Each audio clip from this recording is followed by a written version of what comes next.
ஜூலை 13ஆம் தேதி நடக்கவிருக்கின்ற சனி வக்கரத்தை பற்றி பேச வந்திருக்கோம். சனி வக்கர பயிற்சி. சனி வக்கரமான என்ன நடக்கும், அந்த நீங்கள் எதை பண்ணுறீனாலும் சரி, நீங்கள் அதில் ரொம்ப unit to be most careful. ஏன் அப்படின்னா உங்களோட அவதூறுகள், வதந்திகள் போன்றவை வருவதற்கான வாய்ப்புகள் மிக மிக அதிகமாக இருக்கும். நண்பர்களே, நீங்கள் யார், உங்களுக்கும் மற்றவங்களுக்கும் என்ன ரிலேஷன்ஷிப்பு, இது எல்லாம் மற்றவர்களுக்கு தெரிந்திருக்க வாய்ப்பில்லை. பனைமரத்தடியில் உட்காந்து பால் குடித்தாலும் கல் குடித்ததாகத்தான் சொல்லுவாங்க. சரி, நீங்கள் இந்த மாதிரி தலைமைக்கு பிடிக்காத விஷயங்களில் கலந்துக்கக்கூடாது. ஒரு விழான்னு கூப்பிட்ருப்பாங்க, நம்பி போவீங்க.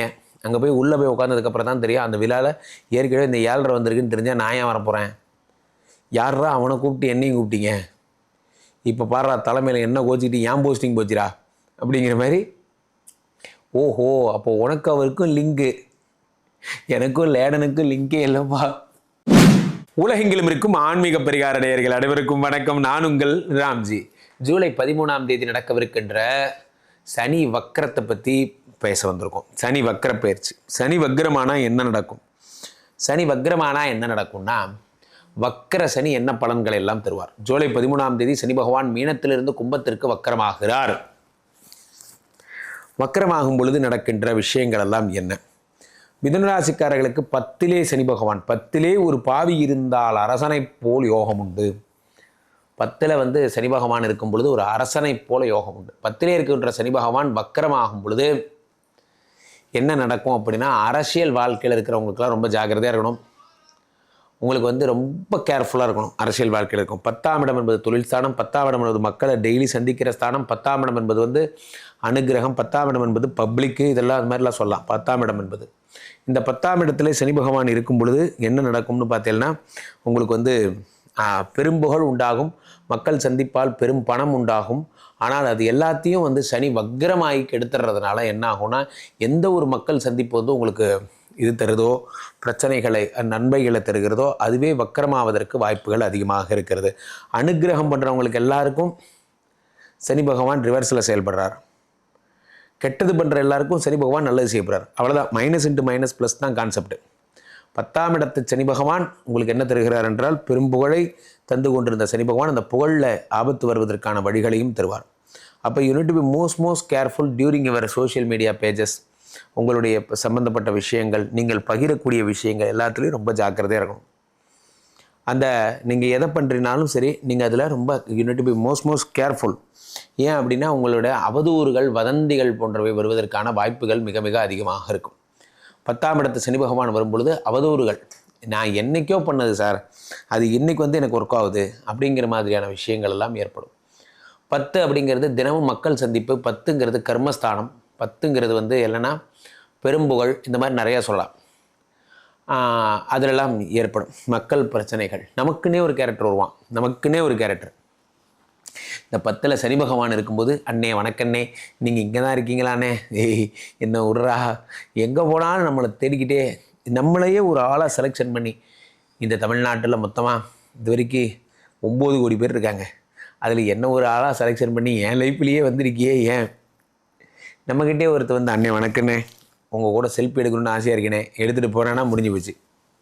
அப்புறமா தான் தெரியும் பழைய திருடன் கைதுன்னு அடுத்த நாள் வரும். உங்கள் ஃபோட்டோவோட தான் இவங்க கூட தான் செல்ஃபி எடுத்தாங்க கடைசியாக. சார், பிரச்சனை வரணும்னு முடிவு பண்ணிட்டா அது எந்த ரூபத்துலேயும் வரும். பிரச்சனை வரணும்னு முடிவு பண்ணிட்டா இந்த 10ஆம் இடத்த சனி பகவான் எந்த ஒரு புகழை கொடுத்தாரோ அந்த புகழ்லேயே ஆபத்தை உண்டு பண்ணுவார்.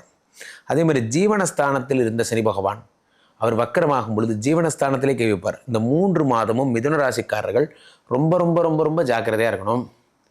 கரெக்டாக கவுண்ட்டுனா கவுண்ட்டு, வேலை போகாத மாதிரி நடந்துக்கணும். சார், இன்றைக்கி இது இவ்வளோ ஒர்க் பண்ணேன், இவ்வளோ டேலி நோட்டில் எழுதிட்டேன், இன்றைக்கி காலிலேருந்து இத்தனை பொருள் விற்றுருக்கு, இவ்வளோ லாபம் வந்திருக்கு, இவ்வளோ கடையை மூடும் போது இவ்வளோ க்ளோசிங் பேலன்ஸ் இவ்வளோ, ஓப்பனிங் பேலன்ஸ் இவ்வளோ, எப்படி ஓப்பனிங் பேலன்ஸ் இவ்வளோ, க்ளோசிங் பேலன்ஸ் இவ்வளோ, க்ளோஸ் பண்ணிவிட்டு போங்க. அப்படி செய்யும்போது என்ன ஆகுது அப்படின்னு பார்த்தீங்கன்னா, உங்களுக்கு இந்த சனி பகவான் உங்களுக்கு பிரச்சனை இல்லாமல் ஒரு வாழ்க்கையை தருகிறார். நிலைத்தன்மை, அதாவது நேர்மையில் தான் பிரச்சனை வரும். நீங்கள் என்ன பண்ணீங்கிறதே எனக்கு தெரிய மாட்டேங்குது, நீங்கள் எதை நோக்கி ஒர்க் பண்ணுறீங்கன்னு எனக்கு ஒன்றும் புரிய மாட்டேங்குது போன்றவையெல்லாம் ஒரு நிர்வாகத்தில் பேச்சு வரும். 10ஆம் இடம் என்பது என்ன அப்படின்னா நேர்மைக்கான இடம். நீங்கள் எதுக்காக போகிறீங்க, நான் பார்த்தனே, நீங்கள் அவர்கிட்ட பேசிகிட்டு இருந்தீங்களே போன்ற போன்ற பிரச்சனைகள்லாம் வரும். சார் நான் சும்மா தான் சார் பேசிகிட்டு இருந்தேன், அவர் எனக்கு பால்ய காலத்து நண்பர் சார். இதெல்லாம் அவருக்கு தெரிஞ்சிருக்க வாய்ப்பில்லை. நண்பர்களே, நீங்கள் யார், உங்களுக்கும் மற்றவங்களுக்கும் என்ன ரிலேஷன்ஷிப்பு, இது எல்லாம் மற்றவர்களுக்கு தெரிந்திருக்க வாய்ப்பில்லை. பனைமரத்தடியில் உட்காந்து பால் குடித்தாலும் கல் குடித்ததாகத்தான் சொல்லுவாங்க. அப்போ அதே மாதிரி தான் இந்த மிதுனராசிக்காரர்களுக்கெல்லாம் 10 குடையவன் வக்கரமாகும் பொழுது அவனே 8, 9 குடையவனாக இருக்கிறான். அவன் தான் 10ஆம் வீட்டில் அமர்ந்து வக்கரமாகிறான். 8 குடையவன் வக்கரமாகிறதுனால உங்களுக்கு என்ன ஆகும்னா உயிருக்கு பிரச்சனை. வண்டி ஓட்டும் போது ஜாக்கிரதையாக வண்டி ஓட்டுங்க. 9 குடையவனாகவும் இருந்து வக்கரமாகிறார். அப்பாவோட உடல்நிலை ரொம்ப பத்திரமாக பார்த்துக்குங்க. அதே மாதிரி 10ஆம் இடத்துல சனி பகவான் வரும் பொழுது உங்களுக்கு வந்து அந்த தொழில் ஸ்தானத்தை டோட்டலாக டேமேஜ் பண்ணுவார். சில பேருக்கு எமோஷன் வந்துடும் கம்பெனியில். என்னடா நீ என்னடா எனக்கு வேலை கொடுக்கறது, நான் அப்படி தானே பண்ணுவேன், நான் அப்படி தான் பண்ணுவேன், என்ன செய்வேன் போன்ற எண்ணங்கள் எல்லாம் படக்குன்னு பேசிடுவாங்க. சார் அவர் மேனேஜர் சார், என்ன சார் இப்படி பேசிட்டீங்க, இருந்துட்டு போ. அந்த நாள் அந்த நேரம் நல்லா யோசிச்சு பாருங்கள். நீங்கள் கத்தினதெல்லாம் எந்த நேரம்னு பாருங்கள். நீங்கள் என்றைக்கெல்லாம் கத்துனீங்களோ அன்றைக்கி நாள் உங்களுக்கு கெட்ட நேரம்னு அர்த்தம். கெட்ட நேரம் வரும்போது தான் உங்களுக்கு எமோஷன் வரும். கிரகங்கள் என்ன பண்ணும், உங்கள் கையை வச்சு தான் உங்கள் கண்ணை அப்படி குத்தும். உங்களையே உங்கள் மேனேஜருக்கு எதிராக பேச வச்சு ஒரு கண்டென்ட்டை க்ரியேட் பண்ணி காலத்தால் அழியாத அளவுக்கு ஒரு வார்த்தைகளை பிரயோகப்படுத்தி எல்லாத்தையும் மாற்றும். ஸோ அந்த 10 குடைவன் வக்கரமாகும் பொழுது தொழில் பிரச்சனைகள் ஏற்படும். அரசியல்வாதிகள் முக்கியமாக சரி, நீங்கள் வந்து இந்த மாதிரி தலைமைக்கு பிடிக்காத விஷயங்களில் கலந்துக்கக்கூடாது. ஒரு விழான்னு கூப்பிட்ருப்பாங்க, நம்பி போவீங்க. அங்கே போய் உள்ளே போய் உட்காந்ததுக்கப்புறம் தான் தெரியும் அந்த விழாவில் ஏற்கனவே இந்த 7:30 வந்திருக்குன்னு தெரிஞ்சால் நான் ஏன் வரப்போகிறேன், யாரா அவனை கூப்பிட்டு என்னையும் கூப்பிட்டீங்க, இப்போ பாடுறா தலைமையில் என்ன கோச்சிக்கிட்டு ஏன் போஸ்டிங் போச்சுரா அப்படிங்கிற மாதிரி. ஓஹோ, அப்போ உனக்கு அவருக்கும் லிங்கு, எனக்கும் லேடனுக்கும் லிங்கே இல்லைப்பா. ஆனால் ஒரு அடி கூட வாங்காமல் உனக்கும் லேடனுக்கும் லிங்குன்னு ஒத்துக்கிட்ட பற்றியா அப்படிங்கிற மாதிரி ஒரு ஆக்ஷன் கூட நாங்களாக எடுக்காத மேனிக்கு நீயே அவர் கூட சேர்ந்து ஃபோட்டோ எடுத்து அந்த ஆதாரமே கொடுத்துட்ட பற்றியா. சரி சந்தோஷம், உனக்கு பதவி இல்லை. ஆனால் பாவிகளா, எல்லா முடிவும் நீங்களே எடுத்துடுறீங்க. ஐயா எனக்கு விழாவுக்கு போகிற வரைக்கும் அவர் வராருன்னு தெரியாதுங்கய்யா. அது ஒரு நல்ல விழாவாகவும் இருந்தால் பரவாயில்ல. ஏதோ சாதாரண விழா, அதுக்கு போனதுக்காக இவ்வளோ பிரச்சனை.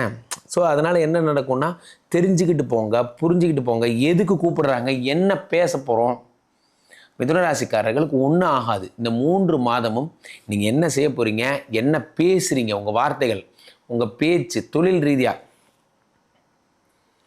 என்ன சார் நம்ம கம்பெனி பற்றி தெரியாதா சார், நம்ம கம்பெனிக்கு இதே தான் சார் வேலை, இப்படி தான் சார் வேலை கொடுத்துக்குவானுங்க. நிர்வாகத்தில் பேசிக்கிங்க, நானே ஒரு எம்ப்ளாயி, அவ்வளோதான். அந்த லெவலோடு நிறுத்திக்கிங்க. எல்லா கம்பெனியும் அப்படி தான் சார் இருக்குது, உங்கள் கம்பெனி எப்படி சார், அவனும் சீட்டிங் பண்ணிட்டானா போன்ற விஷயங்கள் எழுப்பும்போது இதில் என்னென்னா நீங்கள் சொன்ன மாதிரி. ஸோ அப்போ ஒரு விஷயத்தை புரிந்து கொள்ளுங்கள் மிதுனராசிக்காரர்கள், தெரியாத விஷயங்களை பற்றி பேசாதீங்க. ஒருத்தரை பற்றி ஒரு குறை தெரிஞ்சதுன்னா அதை இன்னொருத்தர்கிட்ட சொல்லாதீங்க. ஒருத்தரை பற்றி குறை தெரிந்து விட்டால் அதை இன்னொருடம் சொல்லாதீர்கள். அது உங்களுக்கே பிரச்சனையாக திரும்பி வரும். இதை மட்டும் மனசில் வச்சுக்கோங்க. கீழே போயிட்டுருக்க இந்த 2 நம்பரை கூப்பிடுங்க, உங்களுடைய சொந்த ஜாதகத்தை பார்த்து கொள்ளுங்கள். உலக புகழ் வாய்ந்த நமது ஸ்ரீமடம்னா என்னென்னா விஷ்ணுமாயா சாத்தனுக்குரிய ஆலயம். தமிழ்நாட்டிலே இங்கு மட்டும்தான் அமைந்திருக்கிறது விஷ்ணுமாயா சாத்தனுக்குரிய ஆலயம். அதனால் இந்த விஷ்ணுமாயா சாத்தனை அனைவரும் வந்து வழிபட்டு உங்களுடைய பிரச்சனைகள் விடுபடுங்கள். கேரளாவே செல்ல வேண்டாம். விஷ்ணுமாயா சாத்தனுக்கு தமிழ்நாட்டிலேயே இருக்கிறது கோயில். இங்கே தான் போரூரில் இருக்குது, சென்னையில். அனைவரும் பாருங்கள். மீண்டும் ஒரு நல்ல பதிவில் சந்திப்போம். நன்றி, வணக்கம். இங்கே ஸ்தாபிதம் செய்யப்படுகிறார் விஷ்ணுமாயா. அது தமிழ்நாட்டில் இங்கே போரூர் கார்டன் ஃபேஸ்டிவலில் ஸ்ரீமடத்தில் மட்டும்தான் இருக்கிறது. வேற எங்கேயும் இவருக்கு ஆலயங்கள் கிடையாது. நம்மளுடைய வேலை இல்லை, குழந்தை இல்லை, நமக்குடைய எதிர்காலம் கேள்விக்குறியாக இருக்குது, கள்ளத்தொடர்பு, ஏமாற்றம், துரோகம் போன்ற பிரச்சனைகளுக்காக ஸ்பெசிஃபிக்காக பண்ணுற ஒரு ஹோமம். இந்த ஹோமம் 48 நாள் தினமும் பண்ணுறோம். இப்போ நீங்கள் புக் பண்ணுறீங்கன்னா இன்னிலேருந்து 48 நாள் இந்த ஹோமம் பண்ணி உங்களுக்கு அந்த பிரச்சனைகளை சேலஞ்சிங்காக சரி பண்ணி தரோம். ஸோ விஷ்ணுமாயா சாத்தனுடைய ஆலயத்திற்கு நீங்கள் வாருங்கள், இந்த ஸ்ரீமடத்திற்கு வாருங்கள், வந்து இந்த ஹோமத்தில் கலந்து கொள்ளுங்கள். இதை பற்றி தரவுகள் கீழே போயிட்டு இருக்க நம்பரை கேட்டு தெரிஞ்சு புக் பண்ணிக்கிட்டு இந்த ஹோமத்தில் நீங்களும் பங்கெடுக்கலாம்.